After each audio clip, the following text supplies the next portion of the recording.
Hi viewers, welcome to our channel.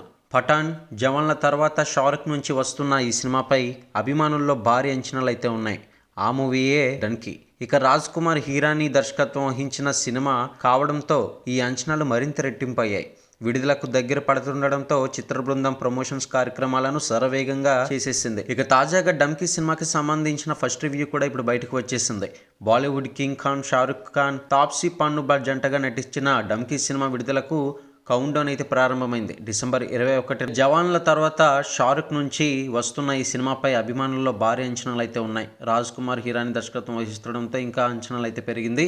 ఇక తాజాగా డమ్కీ సినిమాకి సంబంధించిన రివ్యూ ఎలా ఉంది ఏంటనే పూర్తి సమాచారం సెన్సార్ బోర్డు ఏ విధంగా సర్టిఫికేట్ ఇచ్చిందనేది అయితే ఇప్పుడు మనం చూద్దాం. అలాగే సినిమా నిడివి 2 గంటల 41 నిమిషాలని తెలిపిందనమాట. అయితే యూబీఏ సర్టిఫికేట్ పొందడం సినిమాకు చాలా ఉపయోగకరం. ఎందుకంటే 18 ఏళ్లలోపు పిల్లలు కూడా తమ తల్లిదండ్రులతో కలిసి చూడాల్సిన సినిమాగా ఇది గుర్తించారు.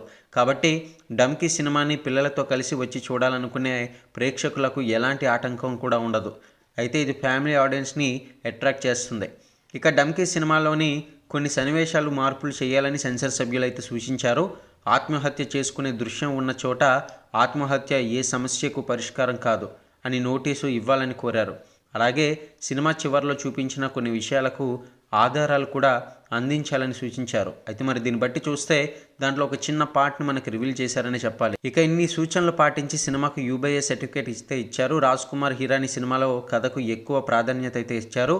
ఆయన షారుఖ్తో మొదటిసారి ఈ సినిమా చేయడంతో డమ్కీపై ఆసక్తి అయితే పెరిగింది. ఇక బోమన్ ఇరానీ, విక్కీ కౌశల్ వంటి ఫేమస్ ఆర్టిస్టులు కూడా ఈ సినిమాలో అయితే నటించారు. డమ్కీ కథ వలసలకు సంబంధించిందని ట్రైలర్లో హింట్ అయితే ఇచ్చారు. ఇక డమ్కీ విడుదలైన మరుసటి రోజే ప్రభాస్ సలార్ సినిమా కూడా రిలీజ్ అవుతున్న విషయం మనందరికీ తెలిసిందే. ఈ మూవీ రన్ టైం కూడా 2 గంటల 55 నిమిషాలని తెలుస్తుంది. అయితే మరి ఈ పోటీని తట్టుకొని డమ్కీ సినిమా ఎంత మేర వసూలు కలెక్ట్ చేస్తుందో వేచి చూడాల్సిందే. మరి ఈ వీడియో చూస్తున్న వారిలో మీ యొక్క అభిప్రాయాన్ని కింద కామెంట్ సెక్షన్లో తెలియజేయండి. ఈ 2 సినిమాల బాక్సాఫీస్ వద్ద ఏది వసూలు ఎక్కువగా సాధిస్తుందని మీరు అనుకుంటున్నారో ఈ వీడియోని లైక్ చేసి తెలియజేయండి. మరిన్ని టాలీవుడ్ లేటెస్ట్ అప్డేట్స్ కోసం ఛానల్ని ఇప్పుడే సబ్స్క్రైబ్ చేసుకోండి.